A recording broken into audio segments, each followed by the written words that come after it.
the city of Philly, where the birds take flight.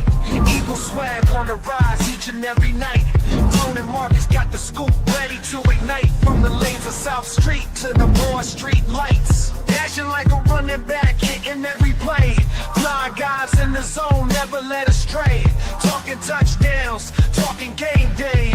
Huddle around the mic, hear what they gotta say. Fly like an eagle soars in the sky. Tone and Marcus always standing by. Bringing their heat, call it do or die. Philly squad, hear the battle cry. Fly like an eagle soars in the sky. Tone and Marcus always standing by. Bringing their heat, call it do or die. Philly squad, hear the battle cry.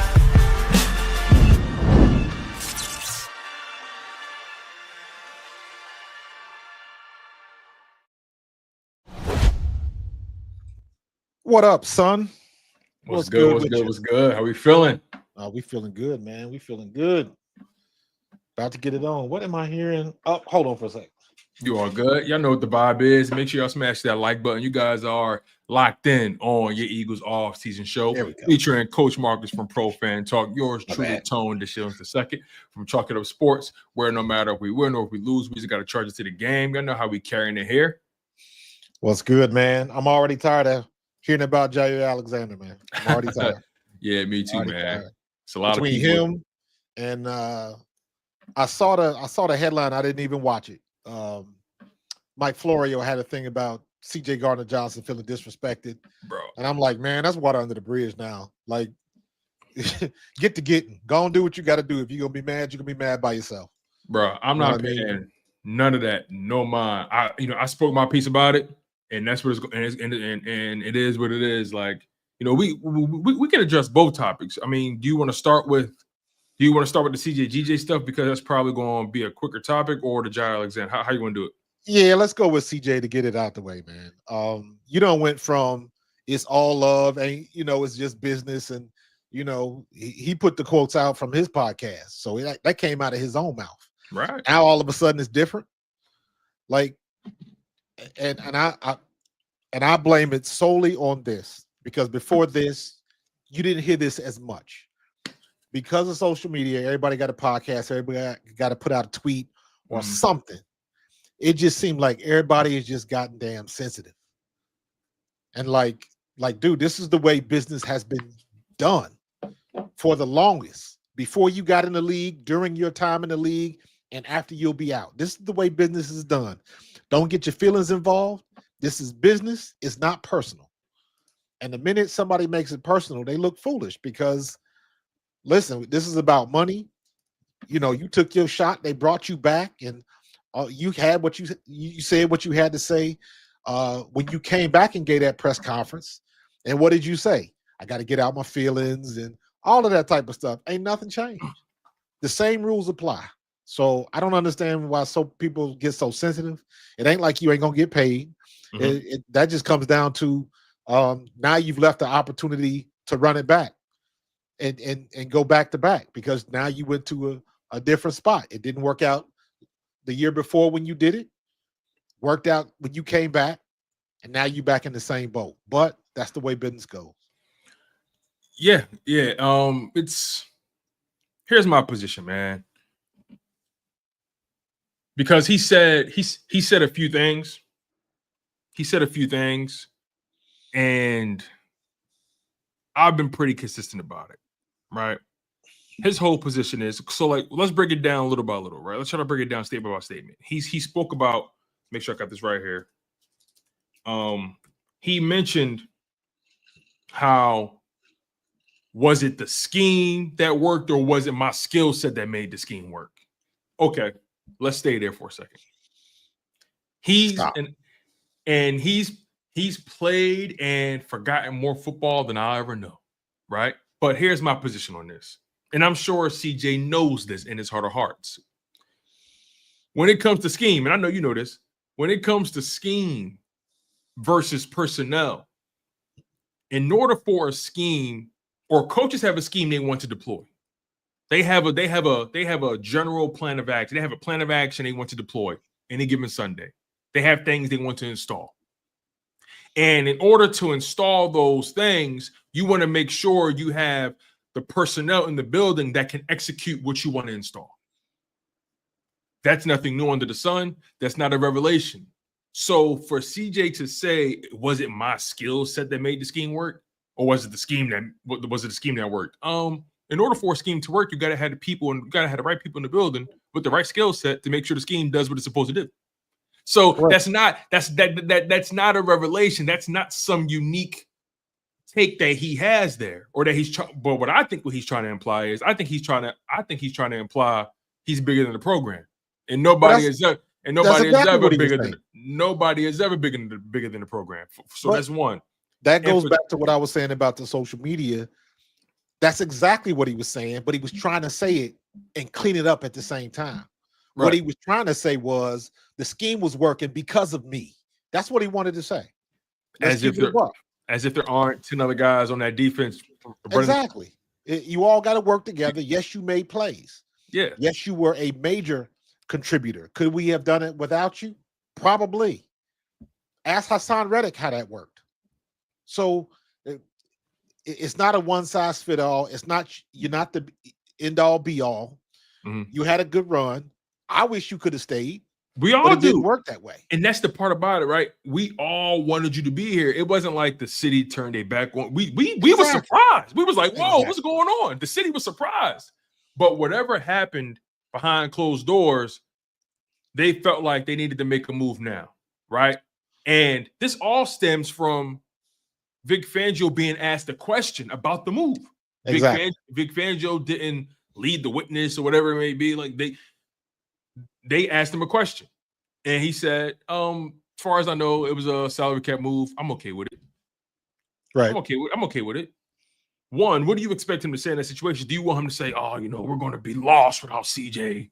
I'm totally against the move. No DC is going to go against their GM's move. No. Especially someone who's a professional like Vic Fangio. He's not going to directly contradict a Howie Roseman decision. That's not what's going to happen. So he's going to address like a professional. And from what I know, it's a salary cap move, which is a safe answer. Salary cap move. I have no problem with it. Safe answers. He didn't disrespect CJ. He didn't say nothing out of line. He didn't say we're better off without him. He didn't say nothing. He didn't say nothing of the nature. He just says the nature of the business. It is what it is. We move on with the guys we have in the building. Point blank player. He ain't said nothing left or right. So kept it about business.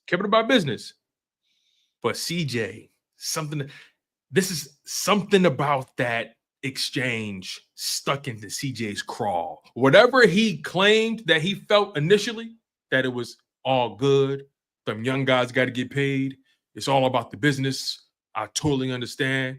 They got to pay them young guys, whatever it may be. All I wanted for them to do was to trade me somewhere where I could play competitive football. And that's what Howie Roseman did. Even for whatever reason, they moved on from you, because I don't think it was about the money.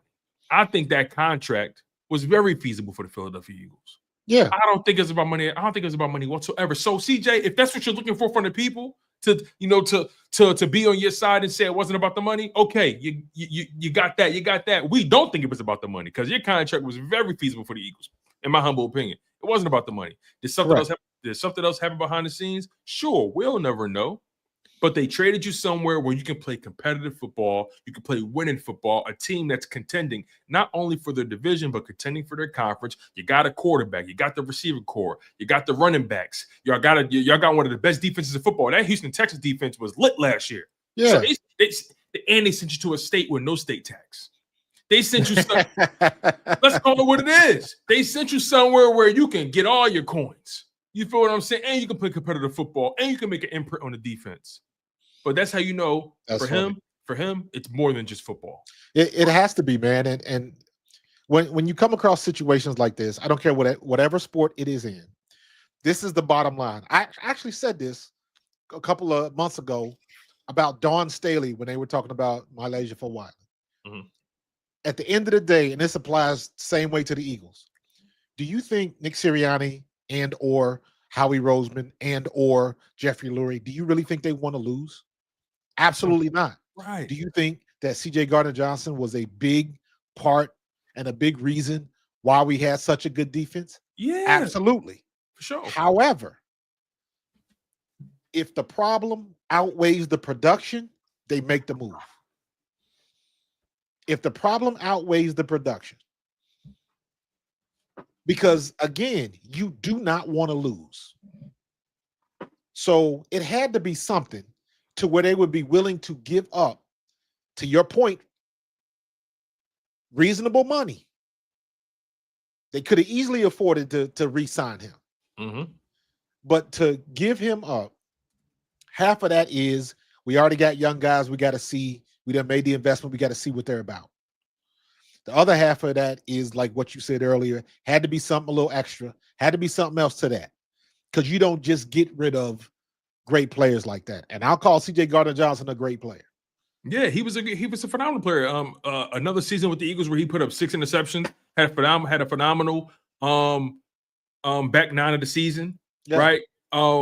Turn things around with his leadership, especially after getting ejected from the Commanders game. He was a phenomenal player. Like, he turned up in the second half of the season. That's a fact. I mean, that Cowboys game was spectacular. Pick 6, two interception game. He was great in the second half of the season. He gave up plenty of touchdowns in the first half of the season, but that's not the point though. You know what I mean? I could nitpick his production, but I won't do that because I'd recognize overall he was a great addition to the Eagles. His mentality, his approach, you know, that swagger that Juicy played with, you know, for some people can't handle that, but it did bring a new flavor to the Eagles, something that was missing in 2023, right? But here's the thing, right? I learned this from Bear Brooks. Shout out to my man B. Brooks. Played in the NFL for 10 plus seasons. I believe he played for 12 seasons, something like that. Offensive lineman, Super Bowl champion. Played damn near every position on the offensive line. You know what he said? You know what I learned from him a while back? He said the same thing that'll make you laugh and make you cry. Yep. And this is what I mean by that. The same reason why CJ GJ is masterful at his craft, it's the same reason why it's hard for him to stay in one place at one time. Absolutely. Because he comes with an edge. He wears out his welcome. He comes with a mentality that can make, if you're not used to that, a lot of people uncomfortable. And I'm not saying the Eagles are justified in moving on from him because we ultimately don't know what went down. We don't know. But whatever did go down, we'll find out next year if they made the right move. We just might. And whatever did go down, they clearly deemed it was worthy of moving on from you. They was paying you. You was owed a $27 million contract, 3 years. You had an average salary of $9 million. They guaranteed you $10 million. And the thing is, with CJ, what I think he just fails to understand, and this is me not insulting his brother's intelligence. I think this brother's a very intelligent football player. I really, really do. I actually think he's sharper than what people give him credit for. But when you move the way you move, especially after being traded from the Philadelphia Eagles, a Super Bowl team, an organization that's well respected in league circles, a team that's known for doing good business, when you act the way you act in your new organization, we ain't the ones looking at you sideways. They are. They the ones looking at you funny. I was always taught this. When you leave a job and go to a new one, don't badmouth the old one. Don't badmouth the old one. Absolutely. Don't badmouth the old one. Because at the end of the day, all you're doing is hurting your long-term earning potential. Right. That's all you're doing. You never know who got to cross that bridge. Exactly. And, you know, he's hell-bent on the Eagles telling the truth, saying what it really is. He's hell-bent on that, right? But let's be honest about this. They told us it was a money move. Now, and it was. If you believe that, if you believe that, you believe that. If you don't, you don't. Oh, well. But they put that to the media. They told us that it was a money move. It was a cap move, okay? Do you really want them to say what it really was? Exactly. That I was just about to say the same thing. It was a money move. Because if they say what it really was, who gets hurt in the long term? Whose pockets get hit in the long term? Who has a lesser chance of getting another contract, either from the current team he's on or from a different team? You don't want to leave breadcrumbs around the NFL. You want to make sure you clean. You want to make sure you left things the way you found it, or better. They already know what you're about. They know what they're signing up for. So if you giving somebody If you giving another team, if you bad mouthing another team and you throwing the gas on the fire yourself, that's not really helping you out. So I agree with you 100%. It was about money, 10%. The other 90% had to be something else, but they didn't want to get into that. Right. So they kept it business. They kept it clean. They kept it civil. They made it clean cut and they kept it moving. And wouldn't nobody be worried about this if you didn't bring it up. 3 months later, by the way. 3 months later, after you had your podcast. And said, you know what? I understand. It's all good. I'm like, okay, CJ is being grown about this because we didn't like it. We was the ones being immature as a fan base. We was like, what's wrong with y'all? And I'm saying I'm using immature loosely, but like we were the ones that were being emotional for him. He was like, listen, y'all, it's all good. We did great things. You know, them young guys got to get paid. Now he talking about don't do the young guys how you did me. This is in that momentum shift in how he's handling business is why, or potentially why, teams struggle to manage him or deal with him. Like you say everything's all good in one breath, then you hear one slight thing that reminds you of the past, and now you got to jump out the window and crash. So you crashing out, buddy. You crashing out. Didn't your boy say something about that, LB? I was watching you, LB, and Simone, and when that happened, didn't he put out a video like had to happen, and I remember that.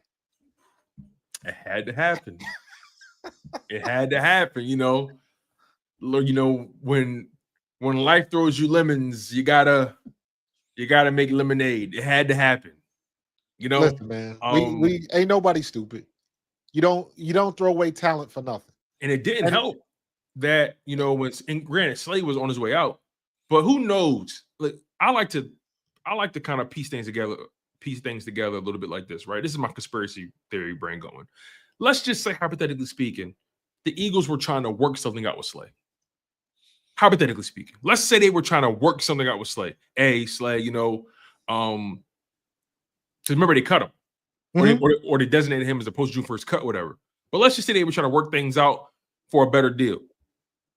And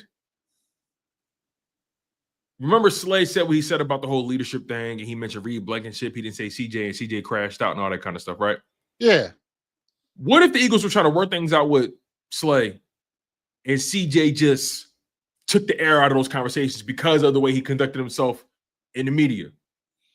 And then Slay ultimately was like, you know, I'm just going to move on, whatever it may be. I honestly, I don't believe it was that complicated, because I think Howie Roseman was very comfortable moving on from Slay, because Slay put in quality years for us. And high quality years. The only issue I had with Slay was every game it seemed like he was hobbling off the field. And it was catching up to him. But having said that, for Slay to be 34 years old, Slay can still run with the best of them. Mm-hmm. He had good coverage skills. Yes, he got burned, but who doesn't? Had a great playoffs. My biggest thing was Slay at 34 years old was running with them young boys and covering. I was like, I ain't got nothing bad to say about him. Mm-hmm. But he was always coming up limping, and it was getting worse and worse and worse. So I think Howie Roseman made the right decision and hedged his bets, and wherever he is now, he gonna be that seasoned vet. You know, he gonna let the young pups play and all of that type of stuff. Be the veteran in the locker room. All of that. Yeah. He is where he's supposed to be. He knows his role. Yeah, and on top of that, he went to Pittsburgh, which tells me that for him, he knows it's like it's the last season for one, and for two, exactly, and for two, I'm not gonna uproot my family. My family got roots in Pennsylvania now. You know, I don't want to move too much of my business or move too much of. Yeah. I don't want to make such a drastic zip code change when I know I'm about to lead a game and hang it up. And if there was any coach you wanted to get back with, Mike Tomlin. You talking about somebody that understands and can empathize, and like. If you don't end up with somebody, that's jumping on the cushion. You know what I mean? That's a soft landing right there with Mike Tomlin. Not saying that he's a soft coach. Not what you mean. That's somebody you want to play for. Yeah, and remember, he was even talking about, it would be dope to reunite with Detroit. He talked about that a little bit, but Yeah. Detroit, that's a drastic move. Him going to Pittsburgh told me everything about where his head is right now. Yeah, Exactly. I ain't trying to up my family. It's a Exactly. lot. Make your money. I got 1 year left. I'm chilling. Exactly. You know what I mean? And So, CJ, he like move on. Like you got to move on, bro. And again, I hate to I hate to be somebody who tries to legislate how somebody conducts themselves. I hate to be that person because I would hate for somebody to do it to me. But there are just moments where somebody got to be like, "Yo, bro, it's move on, bro." So yeah, just keep it moving, bro. Somebody got to tap you. Whoever close to you, whoever's in your circle, whoever's a part of your team, like, yo, bro. And guess what? You're not gonna go down there and run roughshod over D'Amico. He's a player. Not. Definitely He's not. a former player, so he know how the sausage is made. And that defense was playing well without you. Exactly. So if you get too far ahead of yourself, they'll put you in your place too. Yep. So it is what it is. I just wish, people it just seems like just because you can say something don't mean that you should. Right. Just suck it up and go, man. It's just it didn't work out, and you keep it moving. You got your ring. Y'all won. You made history. You'll never got to pay for another cheesesteak in this city again. You got your ring, bro. Your legacy is set in the city. The people who watch you play, the people that keep up with this team, they know what's up. They know what's up. And here's the thing, though. How old is he? How old is CJ? Like 28, 27. 28? Something like that. So let's say he got 4 more good years left. 27. Right? Okay. So he got 5 more good years left. Right? The way things go now that you got that ring, if you give me 3 good years, 3 out of 5 good years, are you even in the conversation for the Hall? Is he that good? No. You don't think so? CJ? Yeah. You talking about Eagles Hall of Fame or just Hall of Fame in general? Either or. My point is simply this. He hasn't been his Eagles years, listen, 6 interceptions in both them years with the Eagles, but I don't think well, I don't think he has a consistent enough career to even be considered for something like that. Well, and that's fair. But let me say this, right? Mm-hmm. If he got 5 more good years, 3 out of those 5 years, can he go to a Pro Bowl? Can he be an All-Pro? All-Pro, yeah. You gotta, yes. Okay, so my point is when you get to the All-Pros, if you get multiple Pro Bowls, if you get an All-Pro vote, next thing you know, he's a 2-time Pro Bowler. He's an All-Pro. He's a Super Bowl winner. Champ. Yeah. So now you start talking in those type of conversations. Now, whether he's good enough will be decided in the end. Mm-hmm. But you still got 3 to 4 good years left in you. And I toss in your out prime at least. In your prime at least, for sure. You go. So it's possible. So all I'm saying is that if he just goes ahead and balls out, he make a Pro Bowl or 2. If he manages to get an All-Pro, because in my opinion, he's got the potential. He got the talent. It's not about talent. Don't forget that he was tied for the league in interceptions in 22. So he's got that type of talent.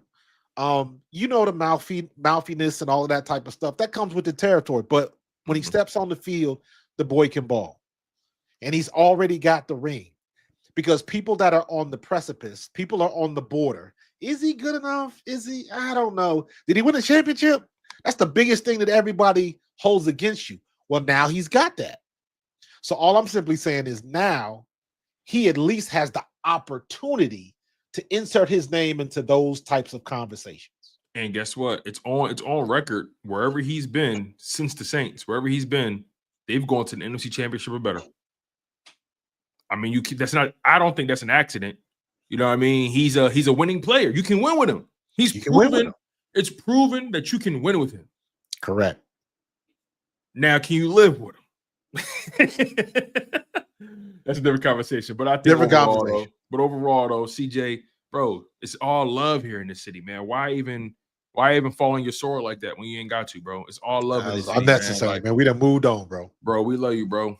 Like So let's talk seriously, about Jaire, man. How much yeah. money do you want? Let's get to Jaire, man, because here's my position on Jaire Alexander. And it's funny, I got into a healthy debate earlier with LB and Simone about the situation. They're very much for bringing in Jaire Alexander. They're not comfortable with Keely Ringo whatsoever. And I respect their position. I just view how things should go a little differently. So I agree. keeping it about Jaire Alexander before we take it to the Ringo angle. Here's who Jaire Alexander has been, right? Because Jaire Alexander, from a production perspective, from a talent perspective, he checked those boxes. Jaire Alexander is one of the best corners in football, technique-wise, football discipline-wise. He doesn't get penalized. He can run with anybody. He makes plays on the football. He play with that swagger. He play with that sauce. He fears no receiver. He thinks he walk on air. He got that level of confidence in his ability, as he should. Right. When I speak about Jaire Alexander, it has zero to do with his skill set. It has zero to do with talent, zero to do with production. 2-time Pro Bowler, 2-time All-Pro. Played in 78 games in his career, 12 career interceptions, 70 pass deflections, 287 total tackles, 241 solo tackles, a 57.8 completion percentage when targeted. Only allowed 19 touchdowns on his 7-year career thus far, an 83.4 passer rating when targeted allowed to quarterbacks. He's been a very, very good. He's been a very, very productive cornerback in football now. How old is he now? And on top of that, he is currently 28 years old. He just turned 28 in February. Okay. He went to Louisville, 5'10", 196 pounds, right? Now, here's the rub about Jaire Alexander. Here's the rub. Here's the unfortunate circumstance, in my humble opinion. He ain't never healthy. Over the past, let's really dog walk this thing, Marcus, and then I'll let you. Well, before you lay it out, just yes, no question. Is it better, or is he worse than Dallas Goedert? Yes. Oof. Yes. Let me double check that. I feel confident saying that, but let me. I feel confident saying that. Negative. That would be a negative for me, because if we end up with somebody like that, I would have rather kept either CJ or Slay. I feel confident saying that. He's hurt. I think he's hurt more than. And it's so funny they in the same draft class. So AJ Jones called it out. So we could do we could do the math on this, okay? So let's start with Jaire, then we'll do the Dallas Goedert comparison, because I think he's missed more games. They both missed a lot of games, but Jaire Alexander. So I did the science on this. Can't stay healthy since 2021. Jaire Alexander has played in 34 games out of a possible 68 games. Remember, 2021 is when they introduced the 17-game season. So sorry, man. Say that again. 34 out of 68 possible games. So half? You talking about half? Bruh. Yeah, half. Hey, what they say in divorce court? Half. You want half? Shit, Yana. Listen. Nah. Since 2021, he could have played in 68 regular season games. Since 2021, nah. He could have played in 68 total games in the regular season. If you're gonna do that, get Slay back. He's missed 34 of them. He's played in 34 games. He missed 34. If we consolidate those numbers, he's missed 2 full seasons of football. Nah, no thanks. Over the past 4 seasons. No thanks. If we take it a step further and average out those 34 missed games over the course of 4 seasons I'm talking about, he's averaging 8+ to miss games a season. Did he miss any time at the start of any seasons? Or did it always come in the middle or the back half? It's a very good question. Let's find out and look at the game log. So his career game log. And see, we got here.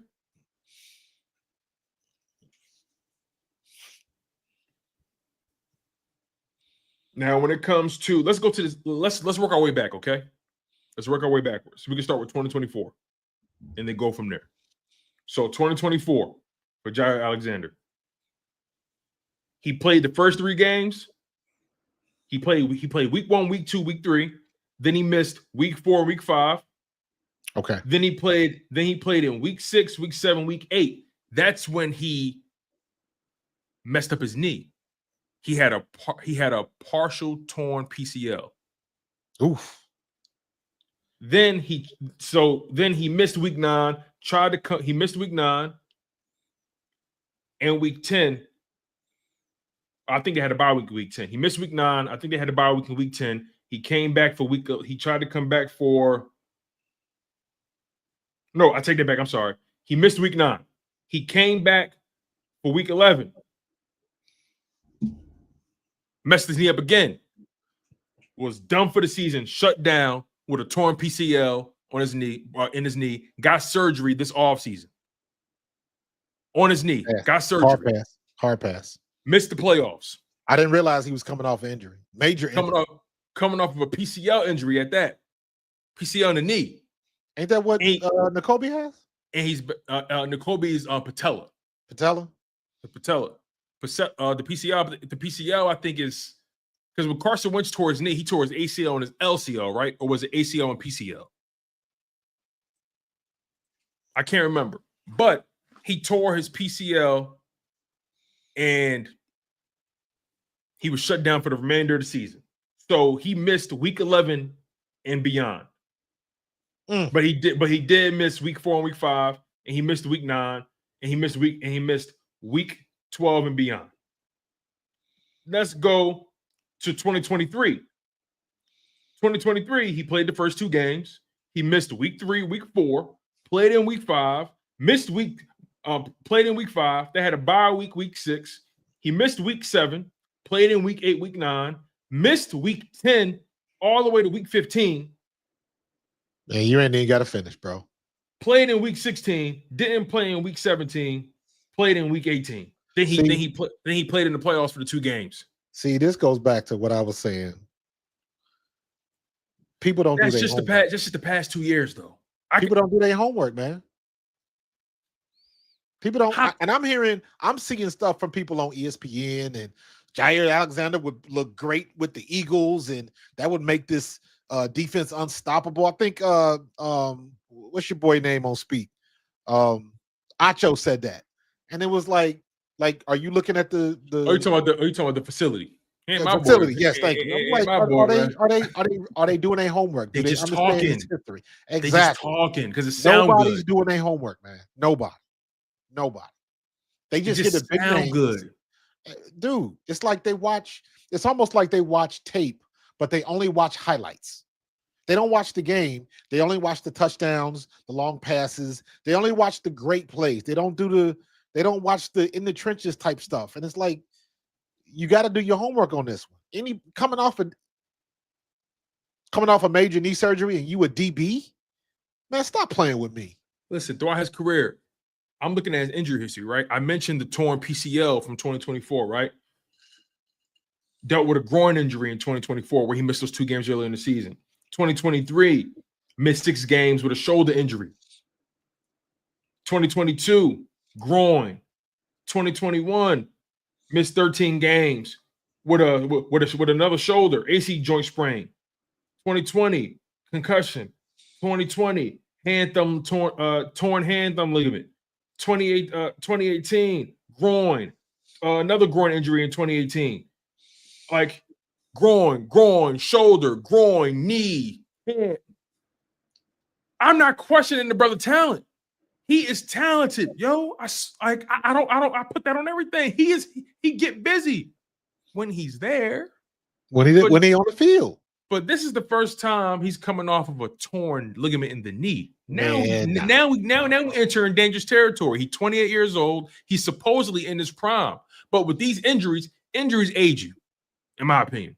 Absolutely. Injuries age you. And Absolutely. I know, and again, all due respect to my people, LB and Simone, you know, they mentioned the idea of, well, you know, the Eagles, they've brought in people that had an injury history in the past. They have had good seasons with the Eagles. The Eagles find a way to keep them healthy. The Eagles have had one of the best training staffs over the past handful of years outside of that Chris Marigold situation. But, you know, the Eagles have had one of the best training staffs, especially since the Nick Sirianni era, right? I feel them on that. But when I think about his history in particular, and even if it's and you know, they even said, look, 1 year prove a deal. I'm like, okay, I'll entertain it then maybe. But I'm personally not making that move. I can't. Man. Why would I invest in a stock that's bottomed out 3 out of the last 4 years? And he's missing crucial parts in the season. He's missing games in the beginning. He's missing crucial legs in the season, like crucial sections in the season. And then I think about the Eagles schedule, and let's just say, hypothetically speaking, he's good to miss 3 to 5 games. Let's just say he missed 3 to 5 games. Even if you take him at his average. What point in the schedule do you feel comfortable losing him at? Exactly. What point in the schedule do you feel comfortable losing him? Everybody first 8 got games, you played 5 playoff teams with his name. Everybody got enamored with the name. Fell in love with the name. Jaire Alexander's available. We should. Man, stop playing. Do your homework. You know, some people said low risk, high reward. Okay, maybe. Not for that money. But and look, he's a free agent now. They cut him. Yeah, he's a free agent. So people are talking 1 year vet minimum. You think that's what he's looking for? Correct. And you think he's 28 years old. You think I've heard him communicate and how he conducts himself. He's a very passionate guy, very, very, very full of self. Listen, Green Bay is trending up. So why again? Green Bay don't want to lose. So they reading the same stats and looking at the same injury history as you just read. They know what the price tag.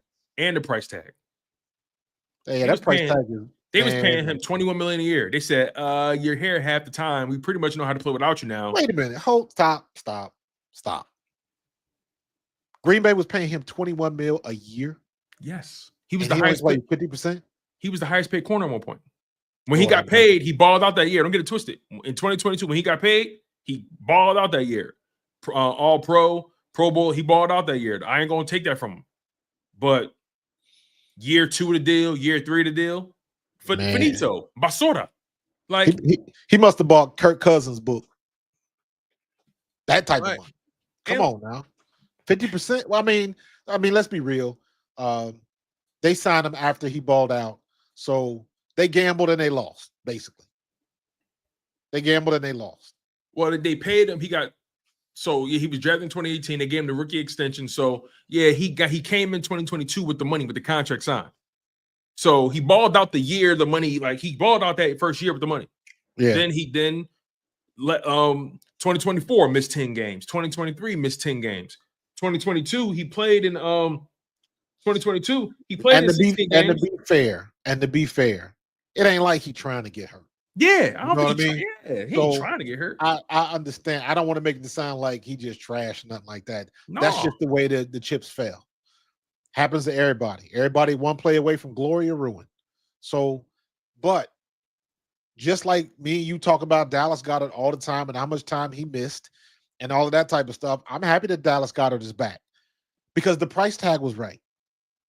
But very similar to what I said about CJ and Slade when they almost left the first time. I don't get mad at him for shooting his shot. You're just not going to get that over here. So you got a decision to make. Do you want to play or do you want the bag? Because who's going to give you that type of money with your injury history? It would have to be a team that is desperate. Do you want to play for a desperate team? Because that means you ain't clocking much wins. Man. So I think everybody fell in love with the name. That's somebody that you know. Very similar to what happened a couple years ago. What was his name? Kevin Byard. Mm-hmm. When we picked him up, it was the same thing. It just didn't. We had better expectations, and it didn't work out. since 2021, which is four seasons, Dallas Goedert has appeared in 51 out of 68 possible games, compared to Jaire Alexander's 34 out of 68. So if we do the math and the games that he's missed, 68 minus 51 is 17. Dallas Goedert has missed one full season of football if you consolidate the numbers. Jaire Alexander's missed 2 seasons of football if you consolidate the numbers. That's crazy, man. And if I'm doing some more math here, no way. The 17 missed games divided by 4 seasons, Goddard is averaging just over 4 games missed a season compared to Jaire Alexander's 8+ games missed a season. So it's not exactly the same, but the Eagles have a line, and the Eagles have shown you that their line is Goddard. They didn't give him they didn't give him more money. They made him take less. They reconstructed this deal. He might not be here in 2026. The Eagles have a line, and I think the main reason people are gung ho to guard the Jaire is because they're not confident in Ringo. I think it's more so about Ringo than it is about Jaire Alexander. Yeah, I agree. And you can't, in my opinion, you can't be that desperate. I'm sorry. I agree. And some people say, what if he healthy, Tone? And I say, okay, what if he not? Like, we could do that all day. All day. What if he doesn't? What if he starts out great and gets hurt? Right. Hey, what if Ringo end up getting cooked all year? Well, what if he doesn't? We can do that all day. So let's focus on the facts. And this goes back to, and this is what people forget. And again, we get caught up in the names. Let's not forget the man who's calling the shots. Let's not forget Vic Fangio now has a track record of what he wants to do, how he wants to do it, and how he goes about doing his business.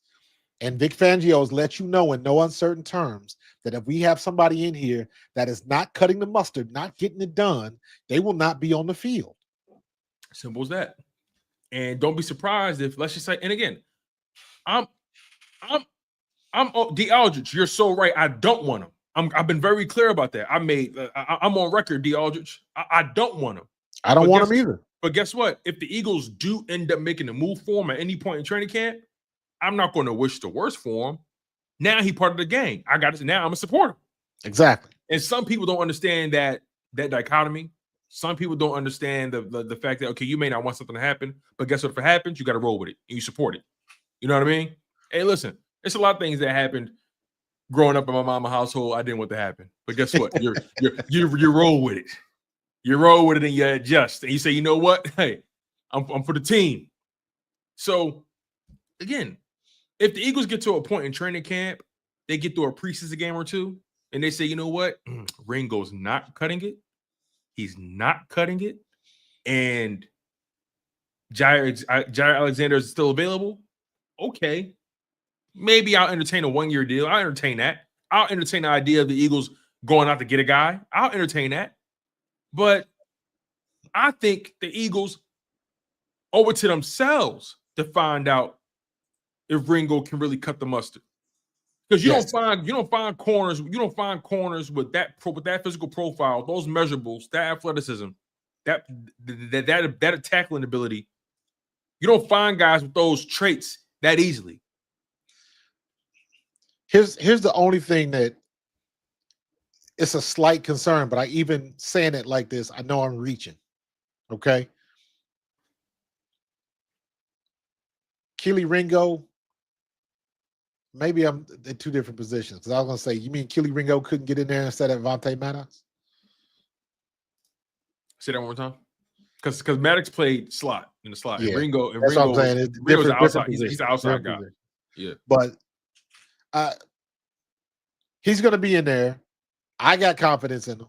I've seen enough. And this is a kid that just needs snaps, period.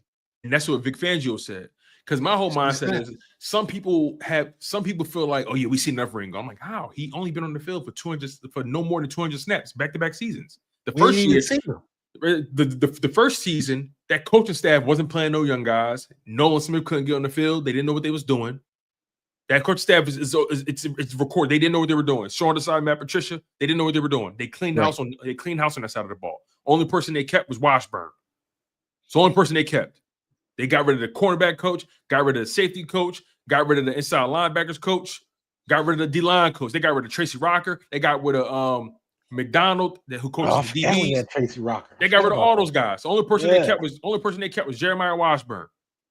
They brought in Joe Casper to coach safeties. They brought in Christian Parker to coach the DBs. They brought in Roy Anderson to coach the corners. They brought in Bobby King to coach the linebackers. They brought in Clint Hurt to coach the D-line. They retained Washburn to coach edge and off-ball linebacker. They cleaned house on that whole defense. But you want me to look at Ringo and say he wasn't cutting it in his rookie year. Exactly. That coaching staff wasn't cutting it. So let's get past that year. Let's get to the 2024 season. The 2024 season, now they draft Quinyon. They draft Cooper DeJean. Isaiah Rodgers was on the roster because he was on ice in 2023 because he got caught gambling. So he was on ice. So Vic Fangio inherited a pretty good situation at corner with Slay, Rodgers. They draft Coop. They draft Quinyon. Okay. And some people are looking at it as an indictment on Ringo because they drafted Quinyon and Coop. And I don't think it's that simple. Not even. Nope. I don't think it's that simple. I think the Eagles owe it to themselves to find out if Ringo could really ball. Because when Vic Fangio speaks, I listen. Absolutely. And he knows what he's looking for. And Fangio, when he was asked about Ringo, he could have said, yeah, he's honest. Either he's not going to answer your question or he's going to say what it is. Right. And he could have said, yeah, Ringo, he got some ways to go. We're still figuring some things out. Remember, he pulled no punches with Kobe, remember? He said Kobe had a setback. He said all that. He did not pull punches with Kobe. He didn't pull punches with nobody. When he was asked specifically about Ringo, he took a drink of his water. And he said, all he needs is reps. And that's up to us to get it for him. All he needs is reps. Because without reps, you're not going to find out what he is, and you're not going to be able to get better. He said the goal for him is to put together – our goal is to be able to put him in position to play competent cornerback play for not just a stretch in the game, but for an entire game and an entire season. That's what we're building right now. All he needs is reps. When Vic Fangio says all he needs is reps, my confidence is raised. And here's the thing. Here's the thing you got to remember, man. So he didn't play a lot last year, right? So how many film sessions did he miss during the week? He's still watching film. He's still learning. He's still sitting behind Slay and CJ and Q and Coop and all of them boys. He's still in the meeting room, and he knows what to do. He knows what not to do. And now he's got a whole year of film study just sitting there watching and watching. Nah, I know I can do that. This is what I could have done better. This is what he should have done better. He knows the defense. And it goes back to what Vic Fangio already said. He just needs snaps. He needs snaps against full speed other guys. I can't wait to the first time we get to see them in a joint practice. Nowadays, I don't get so caught up into training camp. I want to see joint practice. Yep. Because when you run, when you're in training camp and you just going against each other, you know everybody's patterns, you know what their tells are. You around them too much. You know what's going to happen. And you don't get a gist of what kind of progress the rooks and the young players have until they go up against somebody else and they have no idea what that person is going to do.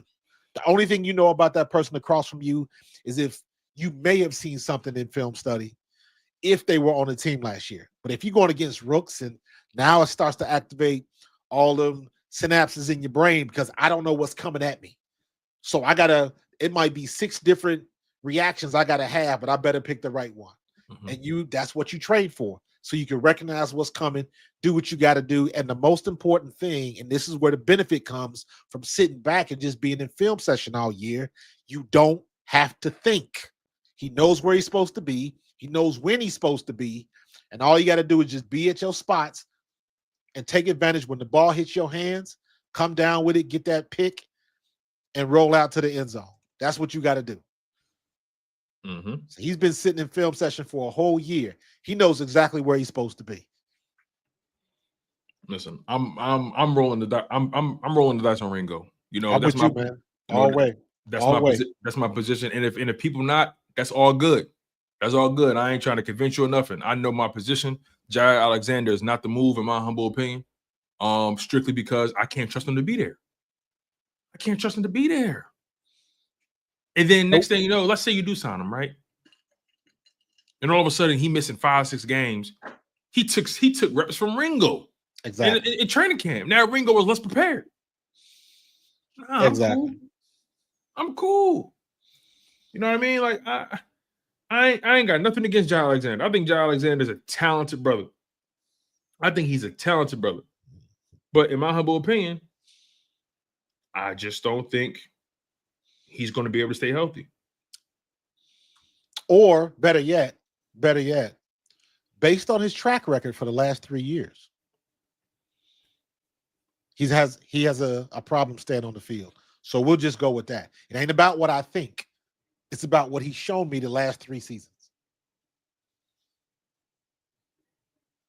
Yeah. And we can go with that.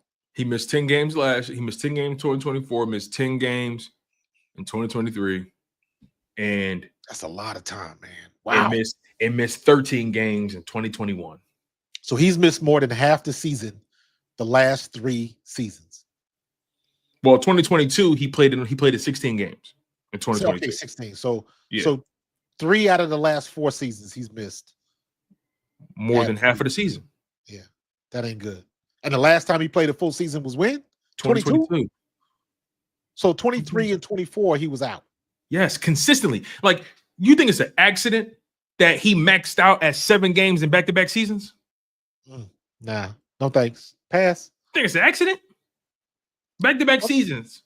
We're not talking, okay, he played in 13 games in 2023. He played in 12 games in 2024. Okay, all right. I could wiggle that. You know what I'm saying? I can understand somebody arguing for him. Okay, he missed 5 games in 2024. Okay, maybe he missed 6 games in 2023. All right, okay. Maybe we can get him right.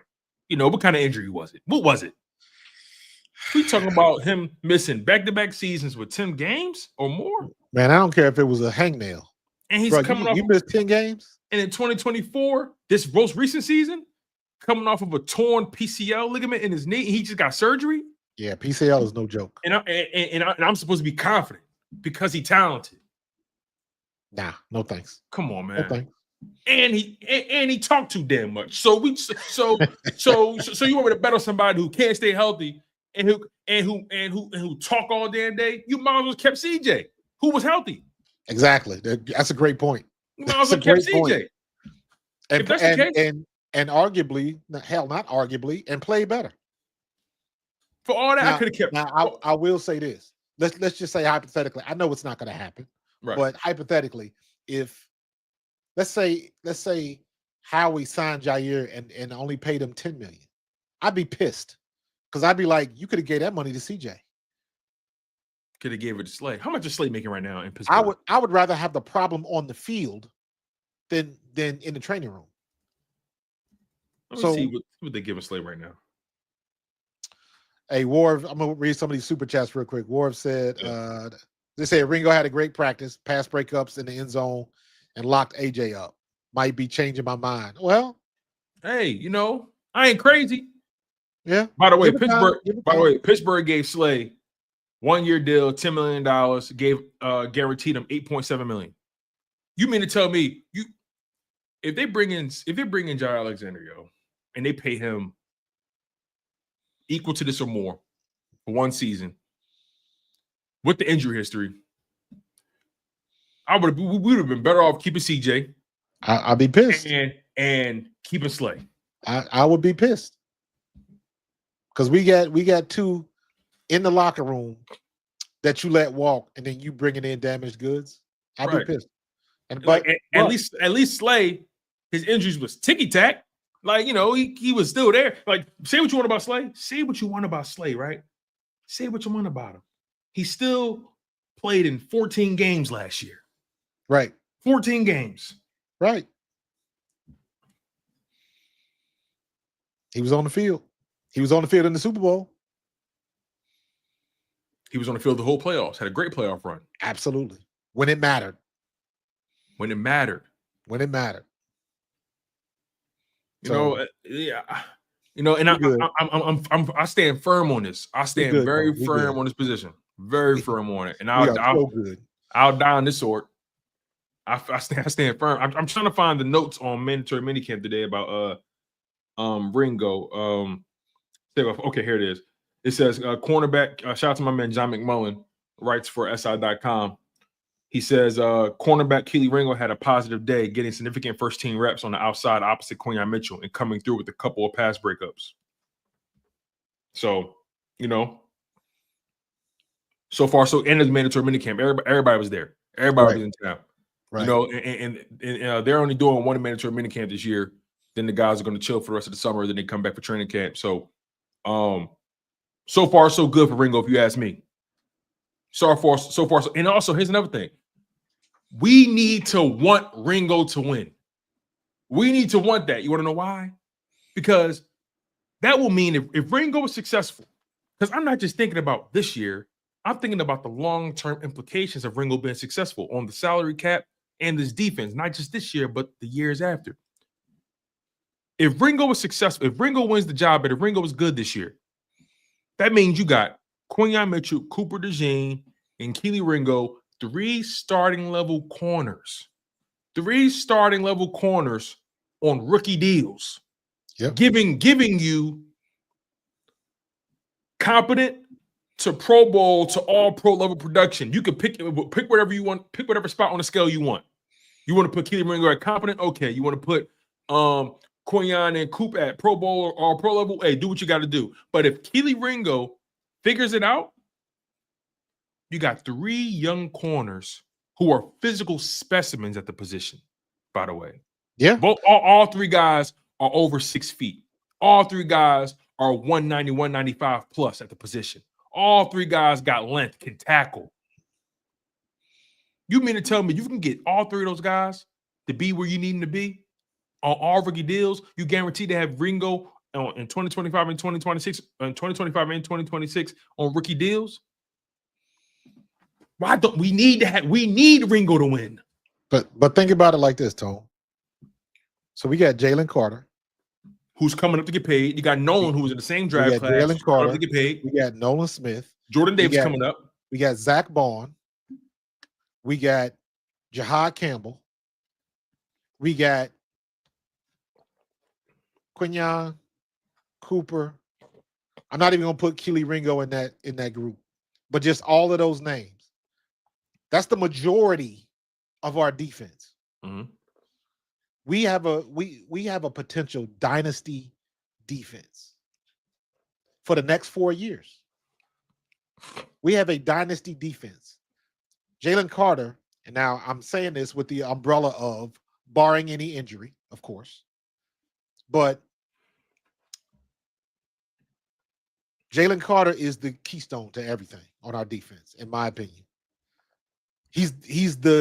Him and Jared Verse are arguably the 2 best young defensive tackles in the league right now, bar none.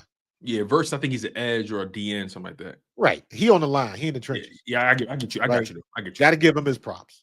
Yeah. But Jalen Carter is the man in the middle. He is the keystone. Mm-hmm. Right? Nolan Smith, a little bit of hesitation because is he going to be a injury prone? Is he always going to pop his shoulder out every season?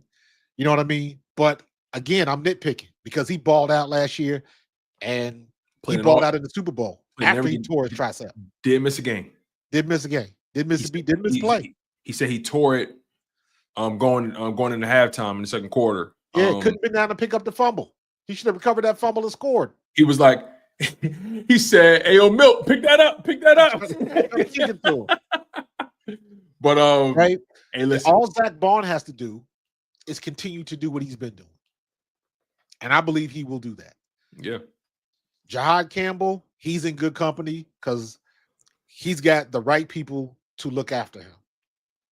And then, like I said, Quinyon and Coop, we already know what they're about. We already know what they're about.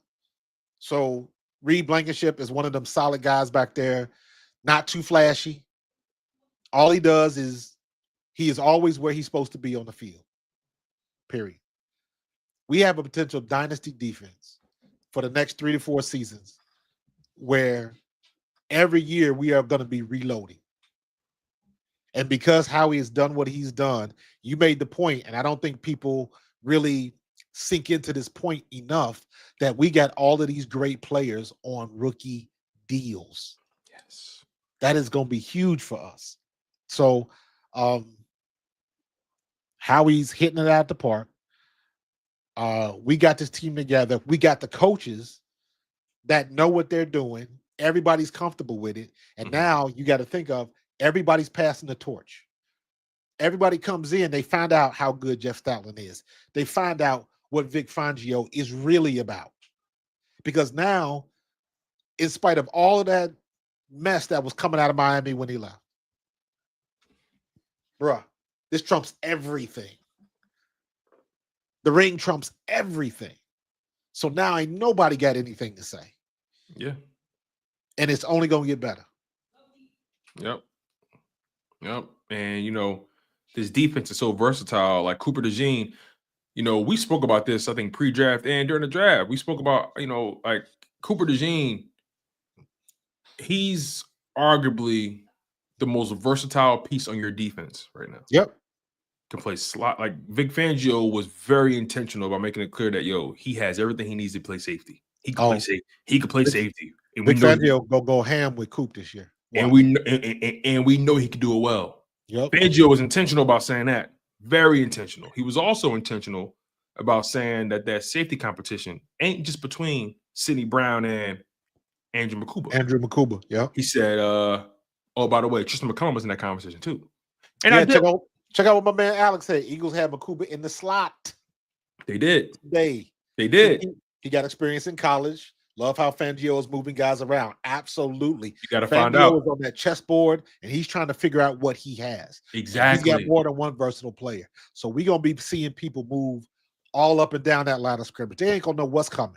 Yeah, and bringing in a random free agent and Jaire Alexander is going to offset him finding out what he has. He ain't bringing in Jaire Alexander. Let's stop talking about him. I don't think so either. I'm just, it's just, look, ultimately, people feel how they feel about it. And this guy gonna have to be crazy for them to sign Jaire Alexander. Yeah, Jaire Alexander, he don't strike me as that kind of. He strike me as the kind of. He's entering, in my opinion, the mercenary phase of his career. Yeah. And it's all because of injury, not because of age, because of injury. Right. He's trying to get that last payday. He's entering the mercenary phase of his career, and he's going to go to the highest bidder. Yeah. He's going to go to whoever's willing to pay for his history. But that's what I mean. The whoever's willing to spend the money. And that goes back to what I said earlier about playing for a desperate team. Yeah, because he has no leverage. None. And frankly, he's going to get whatever they offer. Yeah, and the guy in his position, likely waiting for training camp and preseason to play out. Whoever gets an injury, that's his only angle, in my opinion. And negotiate, that's his only angle. Yep. I don't see any other angle. I mean, you can market the talent, but the talent is only there 50% of the time. Why would I? You know what I mean? I'd rather invest. I'd rather invest in a guy and build the guy up. I know he's gonna be there all year. He's gonna end up being a cork. He's a guy you sign if you want to plug a hole. Yeah. You ain't got another choice. Normally, what you would do is just get another barrel, but you ain't got time. So you just got to plug that cork in and do the best thing that you could do. Same thing like I mentioned earlier about Kevin Byard. Seemed like a good idea at the time. Yeah. But it didn't turn out. Hey, Robert Quinn seemed like a good idea at the time.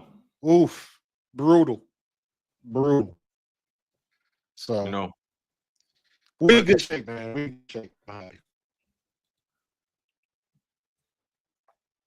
Yeah. All right. Real quick. My man Dom Curry just hit me up. He'll be on my podcast with me Thursday at 8. Dom Curry is a North Philly dude. I asked him if he knew you. I don't think you guys have met. Dom played for the Rams and he played for the Panthers. Dominique Curry? Yep. No, I don't think I know him. Yep. Wide receiver, 6'2", 37. No, I don't think I know him. He went to a HBCU. I believe he went to Cheney, if I'm not mistaken. He went to my college. He went to California University of Pennsylvania. Okay. He went to my college. He an OG though. Yeah. He's before my time. Gotcha. Before my time. He's 37 now. He before my time. Yeah, we played golf together yesterday. So he just hit me up just texted me, said he was tuning in. So shout out to my boy Dom. Come check us out on Thursday at 8 p.m. And me and Dom are gonna chop it up. Shout out to him, man. That's love. Shout out to him, man. Cal who? Cal you. Shout out to Dom Curry, man. All right, Tone, I got to get out of here because me too, man. I'm glad you said Indiana that. Fever are playing. I got to do a post game stream tonight after the Fever in Atlanta finish tonight. So yeah, is Kate back? No, she is not. Back? No, she is not. It is currently 27-31. She missed what? This is her third game. Miss. Okay. Erin McDonald is balling right now, so she can take her time, get healthy. She ain't in a rush. Okay, cool. They ain't even played 10 games, bro. Oh yeah, okay. I'm thinking they like 20 games in. Man, but no, man, great show, man. We covered all the bases, and we got real passionate about it. So great conversation, bro. As always, you know how we do it. You already know, bro. You already know.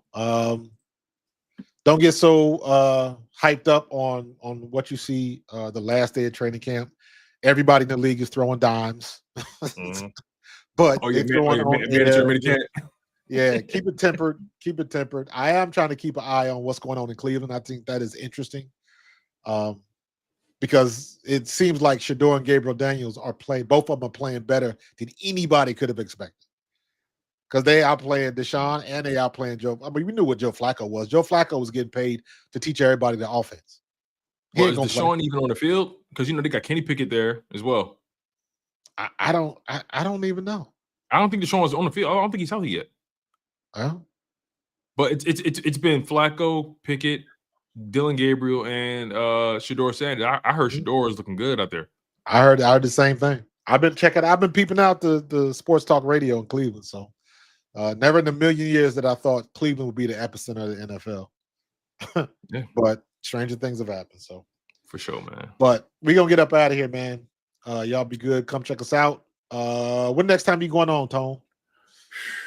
I'll be live tomorrow, man. I'm always live, bro. I'm always live, man, putting out the content. The grind don't stop. So I'm definitely gonna be putting out content tomorrow, man. I'm always gonna find something to talk about. I'm always gonna find something to complain about. Facts. Hey, and I've been hearing this from a few places. Click on the notification bell, like turn it off and turn it back on. Because I've been hearing it from a few places where people are not getting notifications for whatever reason. Yeah, I've been hearing the same thing as well. So sometimes these guys just reset whatever. Just turn it off, turn it back on, reset it, whatever, and keep tuning in. So, yeah, man, we appreciate y'all, man. Again, it's been a hell of a show, man.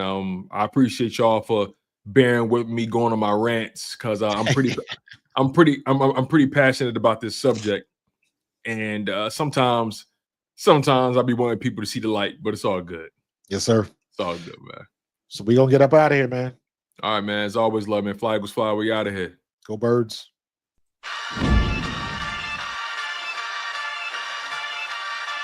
In the city of Philly, where the birds take flight, Eagle swag on the rise each and every night. Tone and Marcus got the scoop ready to ignite. From the lanes of South Street to the Broad Street lights, dashing like a running back, hitting every play. Fly guys in the zone, never led astray. Talking touchdowns, talking game day. Huddle around the mic, hear what they gotta say. Fly like an eagle soars in the sky. Tone and Marcus always standing by, bringing the heat, call it do or die. Philly squad, hear the battle cry. Fly like an eagle soars in the sky. Tone and Marcus always standing by, bringing the heat, call it do or die.